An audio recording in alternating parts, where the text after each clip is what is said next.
So, welcome to the Surgeon's Record webinar. I'm Ben Schwartz. I'm the editor-in-chief of the Surgeon's Record and senior clinical fellow for Commons Clinic. Very excited to have Dutch Rojas with me today. I feel like I've been playing tag with Dutch for 3 or 4 years now, trying to get together. If you don't follow Dutch on LinkedIn or Twitter, you definitely should. He posts a lot of thought-provoking, well-thought-out arguments about reforming healthcare. And I wanted to start just by having Dutch introduce himself because I think it's a pretty interesting story. So, Dutch, tell us, how does a half Dutch, half Mexican former Marine get involved in American healthcare? Exit what, two or three companies now? I mean, what Yeah, brought you to American healthcare with that background? I, dude, look, first of all, I'm super happy to finally talk to you in person. Mm. I'm like, we're constantly like, you'd be going somewhere, I'd be going, and then we just miss each other. And I'm like, man, and I think it's been before COVID. Like, it's been Yeah, it a was minute. for sure. Like, that's Yeah, already 4 years ago. So I'm yeah. like, it's been a minute. Um, so the first thing I did was I was supposed to play soccer at George Mason in just outside of Washington, D.C. And I was living in the Netherlands, and the coach there, the assistant coach, became the head coach at Oral Roberts in Tulsa, Oklahoma. And so I made my best Dutch attempt to go play in Tulsa, Oklahoma, which I'd never been to. And if you've never been here, it's really a beautiful place. But when you're from Holland and you hear about the United States, you're thinking like Los Angeles, maybe San Francisco, and then like you're thinking about New York, Boston, and DC. Those are really the three. And so, yeah, I came here in 1993, August 3rd, 1993, and showed up in Tulsa, Oklahoma to play soccer.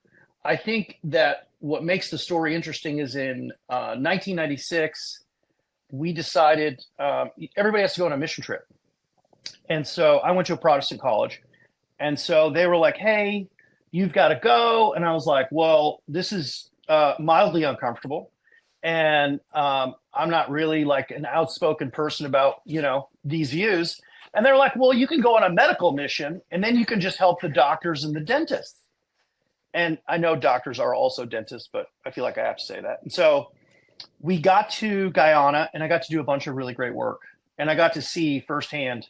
And the stories, I mean, listening to nurses and physicians openly weep was a pretty dramatic thing. And over the course of that month, that's what you saw. You saw people queue up and, they're holding their babies and their children. And you see 5, 6, 7 year olds with cleft lips, people with lots of deformities, and they're literally just standing in line. And they're just waiting for fantastic physicians to help them. And the doctors are literally like, you know, people say things about physicians, I guess, over the last 25 years I don't agree with. And I say, look, have you, like, you can't outwork these people. They can just grind. Like, I don't know how you guys do it. I was in the Marine Corps and I'm like, we would do 8 on, 8 off. And I was bitching the whole time. I was like, this sucks. You go hang out with some docs for a few days and they're like, yeah, okay, this is normal. Like I just did 18 hours. Yeah, okay, I got to go to bed. Then I got to be back. I got a call at 4 a.m. And I was like, this is your life. So I think that was kind of the inflection point for me. I studied accounting in undergrad. I have a master's in finance. And I just kind of thought, okay, this is healthcare is where I'm at. So after college, I went to work for KPMG, and that lasted 7 months. I really couldn't do it. The managing director was very nice and said, Dutch, we just don't think this is for you. Why don't you find something else to do? We'll give you 3 months. And so I didn't have to go see any clients. I didn't have to do anything else. I just got to hang out in New York City, go to work, and find a new job, which I did. And that got me into working for a REIT, where we did analysis for the acquisition and disposition of commercial properties. And that's what got me into healthcare. So we started with surgery centers.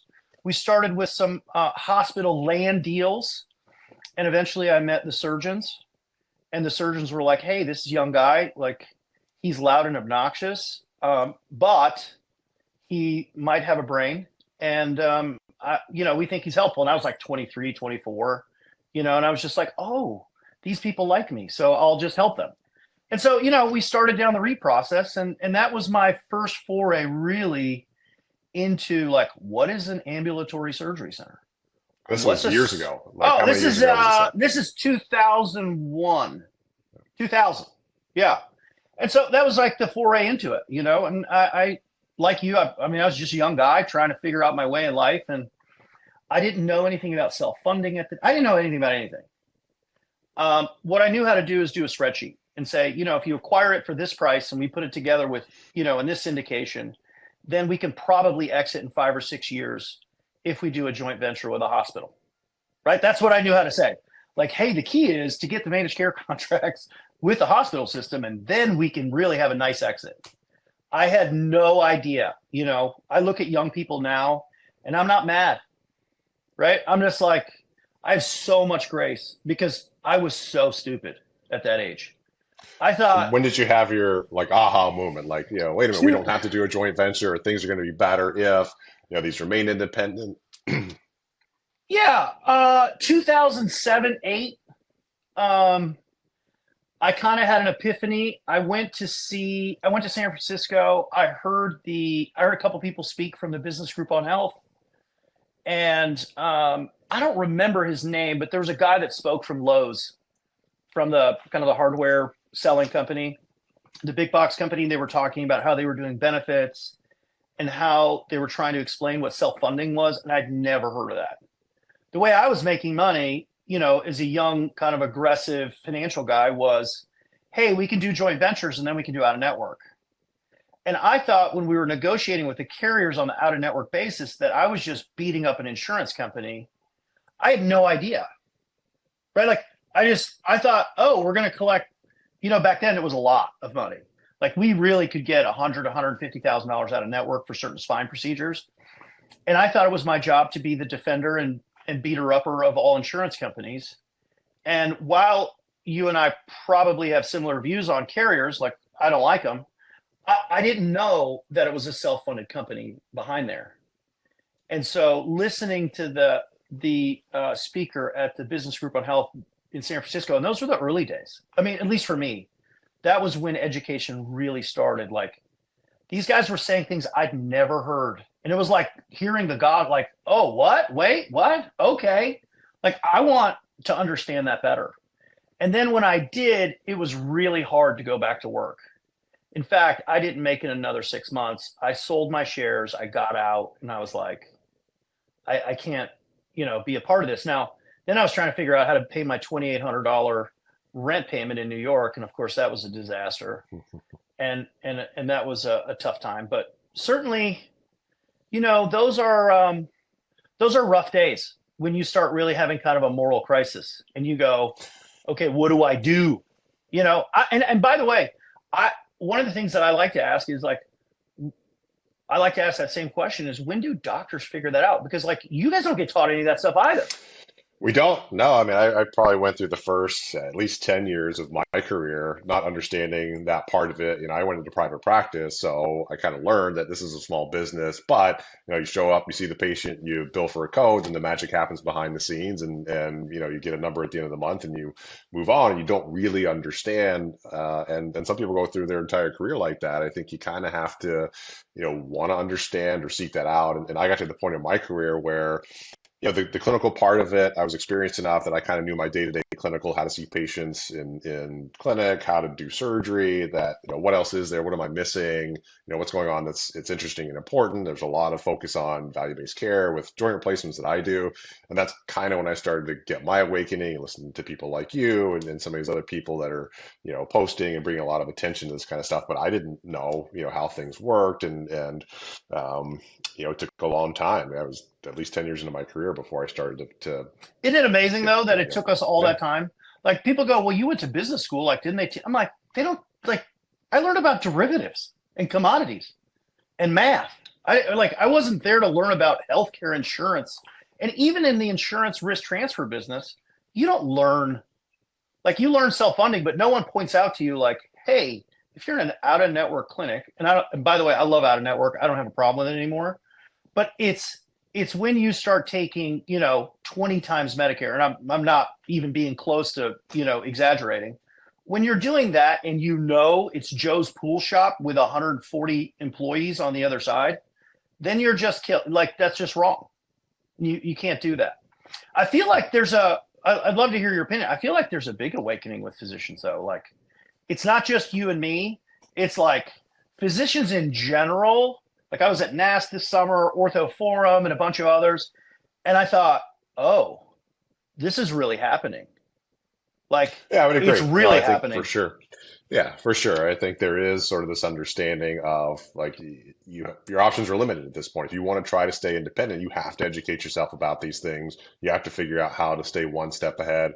I'm biased, obviously, but I think orthopedic surgeons in general tend, I mean, we like our independence. We tend to want to stay independent. We tend to be willing to, innovate or fight the good fight and figure out ways around it. You see Surgery Center of Oklahoma. You see what, docs are doing with Commons Clinic. I think orthopedic surgeons try to seek out those opportunities to maintain their independence and fight the good fight. And I What? think Why that do you that's think growing. it's? Yep. Why do you think it's orthopedics? Because like I look at it and I go, oh, it's really orthopedic spine, interventional pain, even some PM&R. But really, when I go outside of that, there's some ENT, like some, but mostly it's like I go to spine conferences and ortho conferences, and it's like I'm home. Like everybody's like, yes, we want to talk about this. If I go to a neurosurgery, non-spine conference, like crickets, man. And I'm like, I'm here to educate and help, but there's not much like forward progress. What other specialties besides ortho are like Yeah, really kind of engaging? I think ophthalmology, has done that Yeah, obviously. That kind of naturally lends itself to the surgery center setting. But yeah, I mean, I think it's tough for other specialties, particularly procedural specialties, because a lot of that's tied to the hospital. If you're a yep. cardiologist and you need a cath lab, I think cardiologists to some degree, but they tend to be tied to the hospital because it's higher acuity stuff. Is I that think changing? Is orthopedics, that I think changing so. cardiology? I think to a degree, and I'm not as familiar with sort of the rules and Yeah, regulations around doing, cardiac procedures in the surgery center setting. I know there were some before and we'll get into this too, the moratorium on physician-owned hospitals. There were cardiac yeah. specialty hospitals, and maybe that'll come back around if we ever, sort of reverse the moratorium on physician-owned hospitals. But Hey, I we're think our working on ortho, it. Come on, like we're yeah, that's a going full good bore. segue. So give us an update. Where do we stand on the We've got reversal? HR 9001 that's being worked even today. I had a couple calls earlier this morning. Um, Look, the PHA, Physician Led Healthcare of America, is really leading that fight. I encourage all physicians, I mean, certainly the ones that I reach out to, like, hey, check out this association. I've been dealing with associations for more than 20 years. This is, you can like your own specialty association. You can work with them, right? We work with the AAOS and others. But I'm like, if you want to do something in Washington, D.C., like help with this moratorium or help with some other federal statutes, this is like, these are the real people. Like, not only are there really high quality physicians, but most of them are physician owned hospital leaders and ASC leaders. And they're literally taking money out of their own pockets and they're going to DC. They're meeting with the lobbyists that the PHA has hired. And then, like, most people don't know this, and I didn't know it until I started going to Washington on a regular basis. What happens is that physician leaders go, and what the lobbyists do is they get you they set up meetings and presentations. So now you're getting to what lobbyists are really good at is if you and I just walked, took a plane, went to DC, the people we're going to meet with are the staffers. Now the staffers are really important, but the staffers are not the first people you want to meet. What you want to do is meet with the members, whether the House or the Senate. And so once you get that meeting, which the lobbyists will help you get, then you start meeting with the staff members and they'll advance kind of your agenda that you're working on. Now, the trouble is, and the challenge that most doctors, don't want to deal with is that this costs money, right? And I've said it for a long time, like we all kind of get Tyrannosaurus Rex arms when it comes to giving money. And I get it because every time I donate $1, I go, well, I have 2 children at home. I have a far superior, better half at home. And, so if I take $1 out of our pocket and give it, that's $1 less that I have to take care of them when we retire and when we do other things. And that's really like, I'm a dad. That's my first responsibility. So I understand the whole, like, we have to really be judicious with our dollars. But at the same time, I go, listen, we're losing. Like, we're in the third round. We're just getting the crap kicked out of us. Now we're not in the ninth round or the 10th, but we're in the third round and we're really getting killed. And so I'm like, hey, what association around the country really does a good job with this specific thing, right? It's not everything. It's this specific thing. And I found that to be PHA, and I want more doctors to kind of start working that and doing that, because every time I go up there, it's the same.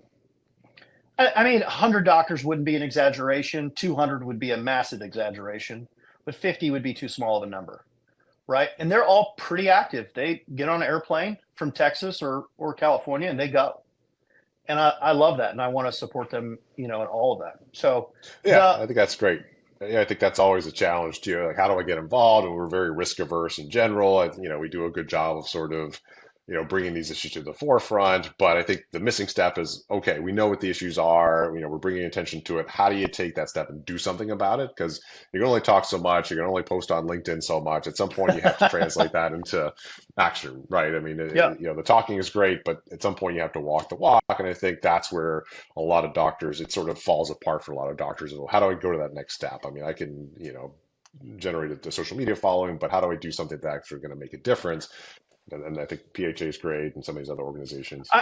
I'd say that it's a lot less money than people think. They think, oh, I got to write a $10,000 check, and I'm like, no, $500, right? If we got a million, I think it's 1,059,000 positions, right, licensed. Well, I mean, if everybody gave $500, you're far and above what pharmacy, device, and insurance is giving, and health systems are giving. So they're giving right at about 300 million of the dollars we know. Now there's a whole bunch of dark dollars that we don't have a clue. Nobody knows. But 300 million is a lot. And then you go, okay, but yeah, there's a million docs, and then there's probably another 2 or 3 million people like me that are like, hey, we want, accessible and affordable care. We'll support that too. And so I think we just kind of have to keep pushing forward. I mean, if you look in the early days when I got involved with all these movements, Keith Smith was he was the lone guy. And I remember flying to Oklahoma City from New York. I was like, I'm meeting this dude, right? And he's amazing. Smith, Surgery Center of Oklahoma. Yeah. Yeah, he's amazing. And, I mean, we've sent patients there, and he's a mission-driven guy. And so it's like, well, is he the only one? And now he's not. But like, for sure, he was the original guy. There was no one else. We went to somebody that wasn't afraid to buck the system. I think that's the other challenge of, you feel like, how do I go up against the system? How do I go up against a big insurance company, a hospital health system? He wasn't afraid to do that. And he wasn't afraid to take the threats of, we're going to crush you. We're going to do this to you and that to you.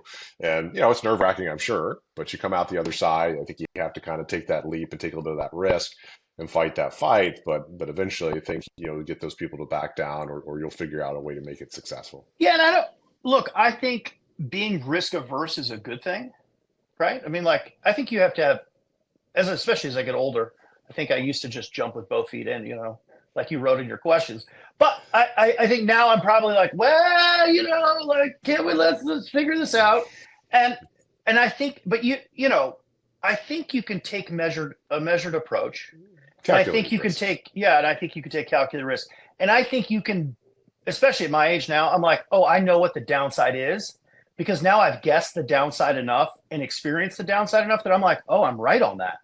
Okay, well, now I can take the next step and know that if my downside's X, I'm comfortable with that and I'm okay. And so I think more physicians, especially private practice, right, because that's what I deal with, private practice of physician or hospitals, those individual docs are getting, like, they're moving up in the ladder. Like, they're like, okay, now I understand what self-funding is. Okay, now I understand that pro fee reimbursements are down for the gazillionth year. Now I understand, the No Surprise Act is kind of cool, but it also kind of screwed us over. So, like, what can I do?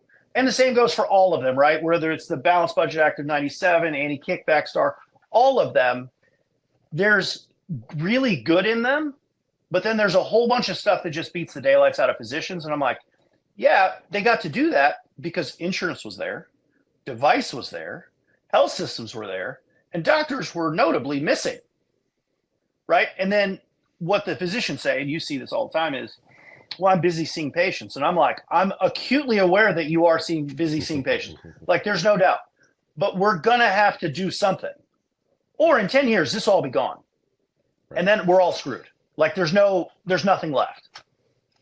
Yeah, I mean, to me, I think it's becoming more difficult to do it independently. Big groups can, to me, it's almost there's a role for some type of organization that's willing to partner with physicians, but not treat them as a means to an end.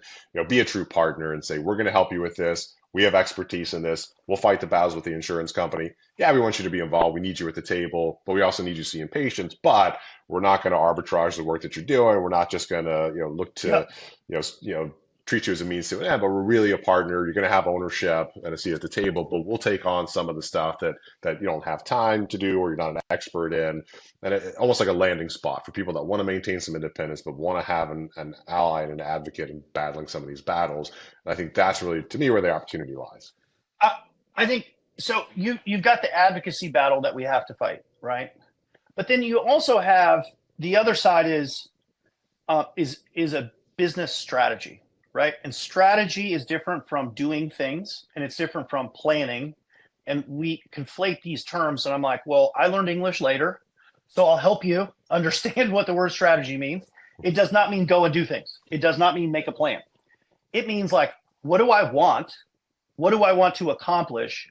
And if I look 10 years down the road, 15 years down the road, what do I want this practice to be, whether I'm there or not? And so the more we do that with practices, the more I see what they want is they don't want the practices to die. They want other young docs to come up behind them and do an even better job than they're doing, whether it's advancing clinical care, right, or medical care. But they also want like, hey, I don't want orthopedics of XYZ to disappear.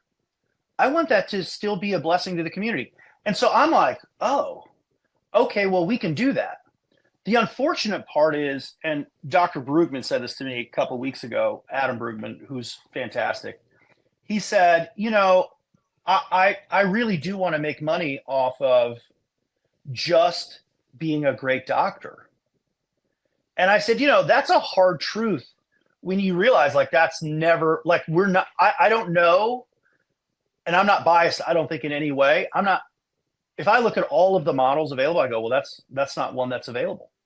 Like that, those days are over, right? You Yeah, have I mean, to own a surgery center if you're you. You have to be a partner. So I'd love to hear from docs, like what are really good business models that you can integrate into your practice and not have it take away like resources and capital, and like what can you do to augment the business that generates significant cash flows so that you have a long sustainable business. yeah, I think that's part of the reason why orthopedics has been able to do some of these things because there are so many ancillary services that naturally feed into what we do. There's physical therapy, there's MRI, there's surgery centers, there's DME. So we have a little bit of an unfair advantage over some other Yep. specialties in that regard that we do have these ancillary sources, but they're becoming increasingly difficult too. I mean, the reimbursement for MRI is going down, physical therapy is going down, the overhead cost goes up, so your margins get compressed. And I think, I'm giving a talk in a couple of weeks about ASCs, and I don't think it's a stretch to say if you want to maintain independence as an orthopedic surgeon, you really have to have some ownership in an ASC, some ability to generate ancillary revenue from that. The worry is that just another game that's going to become a race to the bottom eventually, where they're going to catch on, and we're going to see, reimbursements start to decline there. I think, I'm sure you have some thoughts on that as well. How do we prevent, the ASCs from just becoming another one of these things where they gradually just keep declining the reimbursement for these cases in the ASC as well, and then we end up kind of right back at square one. I think, this is why good management consultants always ask the question, what do you want? Right. And I think if we're tied to solutions, I encourage physicians like, hey, we're all really good at statistics. I mean, I was always really good at it. And I assume most docs are good at, math and stats. And so I'm like, well, mean reversion is real and it happens every single day to everything we do. So we constantly have to innovate because making refrigerators today doesn't yield the same return as making refrigerators 25 years ago when they really started. Like when I came to the United States, I'd never seen a large refrigerator before.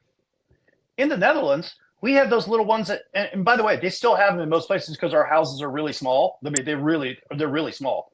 The average house in Holland is probably 800 square feet. And so they're tiny, right? And then you say something like that to people who live in the Midwest or on the West Coast, they're like, I got Texas people, man. I mean, they got 4,000 square. I'm just like, oh my God, this is like what are you, a king of something, But the point being, we have to be aware of mathematics, and we have to say, okay, well, if 40 people compete on the same deal, like margins are going to compress. So where do we go? And I think what's wonderful about my talks with you, and I love all your writings. I think I try to like everything or comment and share it because I love it so much. It's so encouraging because I'm like, hey, there's 50 things we can do. We have to put them in priority order. And then we have to like think with our brains and go, okay, well, if there's 50 things we can do to generate additional free cash flow that we can either, one, pay our people more, redeploy to CapEx, or I can take a nice dividend and take a good vacation, right? All three of those are good things to do. Maybe you do all three. You say, okay, how long is this sustainable? Like when I give talks about development, especially, de novos, I think, okay, well, like this strategy was really cool in 2002. We made a lot of money on ASCs in 2002. One of the things I love, the ophthalmologists really kill it, is in-office procedures. Now, docs go, oh my God, you can't get any reimbursement. There's no facility fee. And I go, I know. But if you do a direct-to-employer deal, which, by the way, those are hard in certain parts of the country, we can talk about all the downsides to those because I think I know them pretty well. The thing is, there are ways that ortho, interventional pain, and spine can generate a significant amount of money by doing in office, especially if you're doing stuff direct to employer, right? Or you're doing work comp, or you're doing personal injury. Like I used to put carpal tunnel in the ASC because I wanted a facility fee. I know, bad me, right? But at the same time, I was like, well, but I'm trying to generate income and revenue for the business. And so it's okay to do that.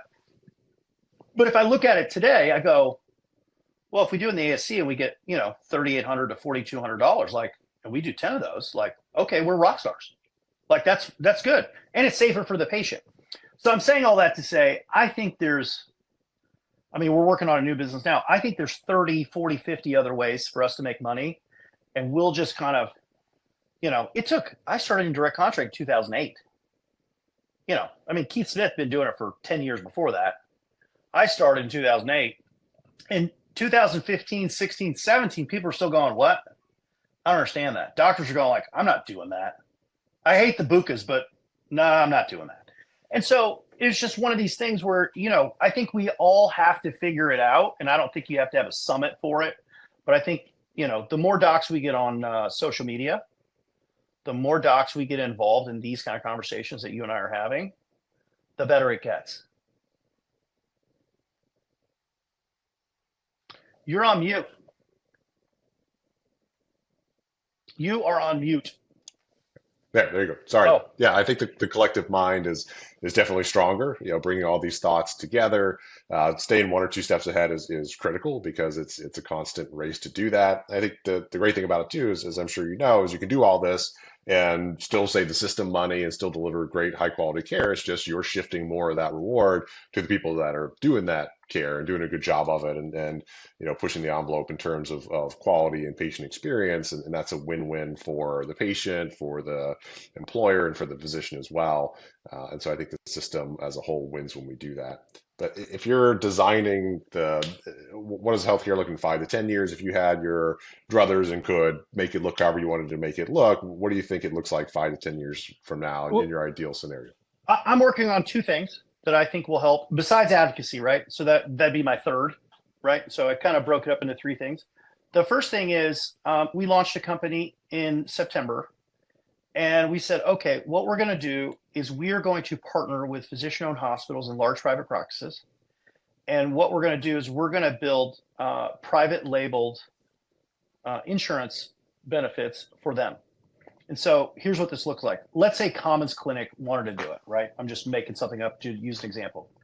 Commons Clinic would say, okay, well, we don't have an acute care hospital, but here's what we do have, right? And then you and I would go around California, Southern California, and we'd say, okay, let's build our own network, right? Just for fun, we'll call it the Commons Clinic Network. And then we're going to put that as a tier 1 at the top. and that's going to have no copay, no deductible.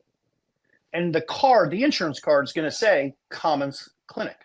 Because my fundamental belief is that if you own a physician-owned hospital or you're a long-time like orthopedic doc and you have a large practice, right? I'm talking about probably practices that are 35 to 50 docs, right? By the way, there's like 300 of those. Like, I mean, there's not a small number, right? That's pretty sizable. Those guys can say, hey, we want to work with consultants, not against them, right? Most of the conversations you and I have are probably similar, where I like feel like I have to defend consultants, and I'm like, they're not all bad, I promise. I'm like, have you been on LinkedIn? There's like 8 of them that are really good, and they're like, no. But the point is, so we started that business, and it's taken off rather quick, way faster than I dreamed. And what it is the docs are going, wait a minute, Willis Towers Watson offers, these services, benefits to all these employers around us, or Aon or Gallagher. Why can't we do it? And all I did was say, hey, listen, I don't need you, doc, to take time off your day. All I need from you is to commit over the next year to introduce us to some of your employers that are your friends, right? Whether they go to your synagogue, your church, I don't care, country club, whatever it is. That's what your responsibilities are. You do that, and I, along with our team, we will set up a fully baked consulting and advisory company for you. And then we'll co-own it for a little while. And then once we meet these KPIs, you're going to own the whole thing. Like Dutch Rojas is gone, you're going to own the whole thing. So we started that. And, for the average ortho clinic to get another $8 to $10 million in free cash flow is a big deal. Right. And I'm like, hey, this is not hard. Now, I didn't always know what insurance commissions look like, but they're big. And so you get 15, 20, 50, 100 self-funded clients. I mean, these numbers are staggering. And so I'm like, hey, well, instead of, some ABC consulting getting like Willis Towers Watson, who I don't care about, I'm like, why don't you take them? Right. And so that's a bankable asset that lives outside, much like a surgery center. And so you go, oh, I want to retire. Well, I'm getting a dividend from my own agency. I want to attract new docs, right? That's a problem for us. So I go, oh, you want to attract new docs? If you have a physician-owned hospital, large private practice, sometimes it's hard to sell those shares at the end of the day because people are like, well, they're fully valued and we're in a bad interest rate environment and all these kind of economic reasons. So I thought, okay, well, we'll do this. And then we had an overwhelming number of docs reach out to us and go, yeah, I want to do that. So, that's one. And then the other one's one you've heard me talk about for years and years and years, which is, I want to build a commodities exchange. We've had really good success with helping self-funded employers work with docs like you on joints, where we say, hey, Dr. Schwartz, can we buy or contract to buy 3 to 5 years of total joints from you? Our company uses 100 a year. We're located here in Boston. We'll buy them from you, right? For a premium. We'll lock this deal in. We have AAA credit. And so you can go to the bank and you can say, hey, I sold 10,000 total joints over the next 5 years. And they're an average of, we'll make up a number, $27,500, right? All in. That's worth something. Bankers like me go, well, that's revenue. That's revenue. And so I think to myself, well, how do I get price transparency to work? Well, if I have a global exchange, right? People don't know this. There's 340 global exchanges. So don't just think of the NASDAQ and, the American Stock Exchange and the New York Stock Exchange. There's 334 around the world. And that's how these things come. And so what's amazing to me on that is that private practice doctors would absolutely demolish the health systems. Because now you'd be like, oh, think buy side, sell side information. The buy side for a large self-insured employer, even in Boston, they're sophisticated. They go, oh, I need 10,000 MRIs. I need 30,000 CTs. I need 700 colonoscopies. And all of a sudden you're just buying from an exchange. And exchange margins are like this big, right? They're cents on the dollar. And so I'm like, oh, well, how do I get private practice docs to win? Well, I mean, that's kind of the deal. So we think building an insurance company partnership, for private practices, and then building the exchange are kind of the two things. Yeah. I want other governments, especially I grew up in the Netherlands, of course. I want the Dutch government to see how great total joints are here in the United States. I mean, like, our cost of goods sold is this high because it is, because they have no competition, right? So you're on a waiting list. They've got this much availability. You can't get in. And it's true for all of these single payer, quasi universal payer countries. So what if we got all this business from around the world to come here? Well, we can. Yeah, I mean, And so I'm Canada, I like, mean, to go that far. Yeah. but by the way, how many orthopedic surgeons, they get business from Canada? In this area, yeah, quite a few. Yeah. It's not an insignificant number. Yeah. So yeah, I think those are kind of things that I'm thinking about. I wanted to do something practical. And so we started the agency. I think that's a very practical thing that everybody understands. Like, wait, I'm an orthopedic surgeon. I've been around for 30 years. I have, XYZ ASCs, and I have 7 clinics around my city. Okay, I can network with other private practices that believe what we believe. We'll be no copay, no deductible, and then we'll have, the regular PPO under us. But like, now all of a sudden they can have PEPM revenue, right? And that's what I want. I'm like, oh, hey doc, here's $30 per employee per month on 40,000 employees. Oh, okay. Now this can't happen tomorrow, but it's kind of like, okay, I tell everybody it's like 3 years.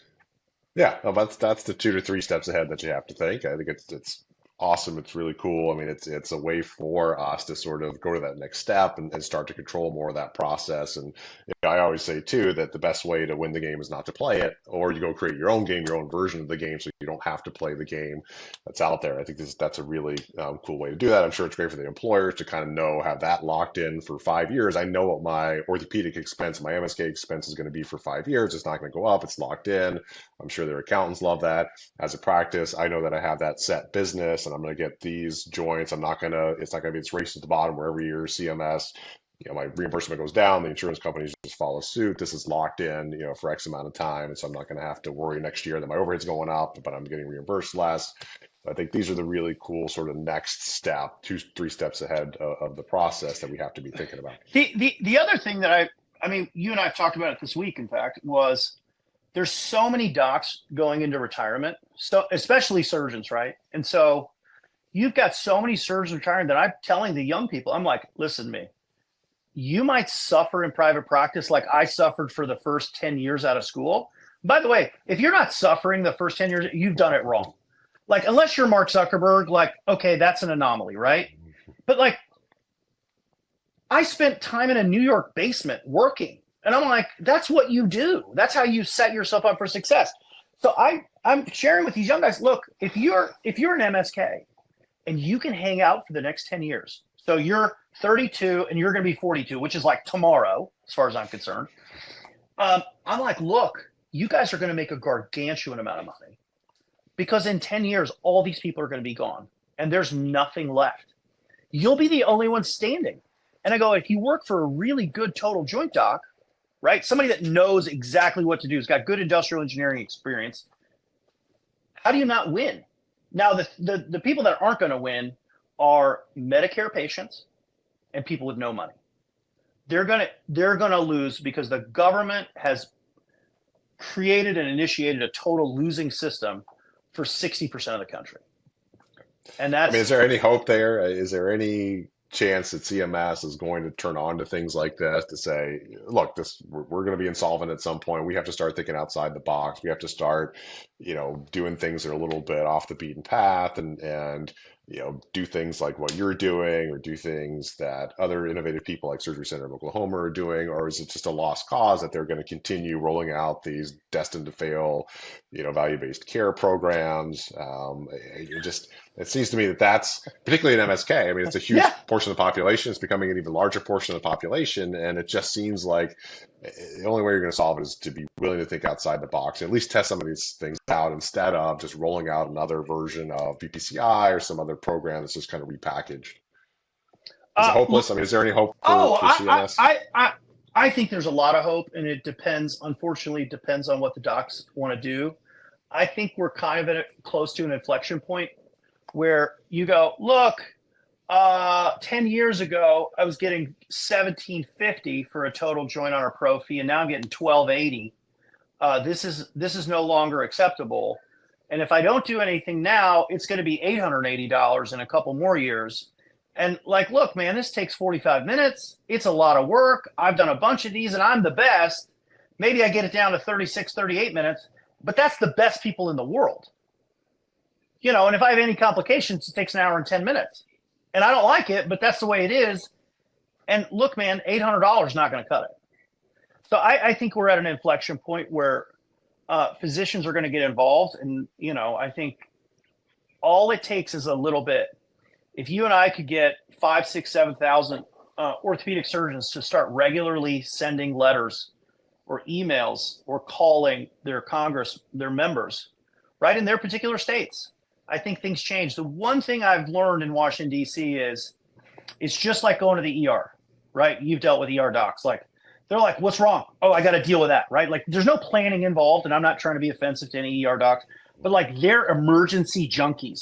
And that's how politicians are. They're like, wait, what's going on Twitter? That must be the most important thing. And it's like, no, none of that stuff's important.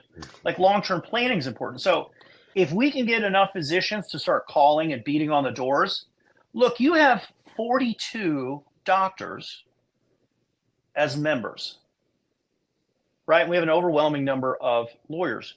But I'm telling you, those guys maybe get 20 calls a year. And 19 of them are from me. And so I'm like, hey, why can't we get more docs to call in the doc caucus to help them do what they want to do a good job. But if none of us call and none of us email and none of us say anything, they're just going about their day because there's 40 other people calling them. I was in DC last week and I met with a new senator, and right after me was Eli Lilly. Right. And this guy was like humongous, and I'm not going to shame him or anything, but I thought, wow, like, I'm proposing these wonderful new things to reduce expenses and lift high quality care. And this guy's just going to try to, enrich the PBMs and make more money for himself. Like, he didn't care, And so I really love it if doctors were just more vocal. Yeah, I think that's a good segue into give me your top three. If I was going to say, okay, I'm a doctor, I want to get involved. What are the three things that I should do, today, tomorrow, to begin that process? What are the low-hanging fruit things that I can do to start to move that needle? Number one, social media. There's a good group of us, right? You lead that group. There's probably 50 to 70 docs on Twitter and LinkedIn, or X, I guess. I still say Twitter. But, on those platforms. And then throw TikTok on there too. I'm not on TikTok, but throw that on there. But I mean, why don't we have 1,000 at least, or 5,000, right? And I know docs go, oh my God, I don't want to do that. But I go, look, if your voice isn't heard, no one knows. And 99% of America, and I'm not exaggerating, has no idea what's going on. They're just like, oh, it just keeps going up, and I'm just forced to pay it. And there's nothing they do about it. So that's number one. If I could force every doc to be on social media for 20 minutes a day, I'd do it. And then number two is to write members of Congress, right? Write them all. Tell your senator, like, hey, man, get your crap together and start fighting for me, and get CMS involved. That'd be number two. My number one thing is, give $50. Like, look, no one's crying about $50 or $100. If you don't have that, then that's a real problem. And there are probably 2 or 3 really good associations that actively lobby and make a difference. And so, find those and do what I did. Like, you can find them for yourself. I mean, I've said everything I've said about Physician-Led Healthcare of America, PHA, but like, I found them on my own, and I'm like, doctors are really intellectually bright and smart and gifted. Like, go and find the one that helps you, or go by yourself. I mean, that's what I did. And then PHA found me. They're like, you're up here asking about the moratorium all the time. We want to know who you are. Yeah. But it was me getting in my plane and flying up to DC and being like, hey, I'm tired of this. Like, fix it. And then all of a sudden people started coming to me and saying, well, we're already working on that, Dutch. Like, do you want to help us? And the same thing goes for like certificate of need laws in their own states. I'm pretty involved in New York and DC. Other states are doing a good job. North Carolina did a great job this year, right? That's gone at the end of 2025. South Carolina just won, and a couple other states. And so, like, we had 33 states in DC at the beginning of this year. We're going to be in the 20s soon, right? We need to get rid of it. Everybody knows. So, yeah, I think that's kind of where I'm at. 45 minutes already? Dude, we're like, time flies when you're having fun. Time flies when you're having fun. Yeah, I would echo that statement, with the social media. I mean, that's kind of how I figured out how to get involved in this. And you're good at it. Docs ask me, and I'm like, go see Dr. Schwartz. He's amazing. Like, because you write so well. It's always like thoughtful. Time. Yeah. It takes time. I mean, but you just have to put yourself out there. I mean, the first step is putting yourself out there. Can we edit the part where you say it takes time? And that way they won't hear that. But it's worth it. It's worth it. We can edit that. Danny will edit that out. But this is a great conversation. We could probably go for another hour. But finally able to connect with Dutch. This has been great. Yeah, we have fights to fight. So thank Dutch Rojas for being on the webinar. Thank you. It's great information. Have you back anytime. It was a pleasure for me. Appreciate you, brother. Thank you so much for everything.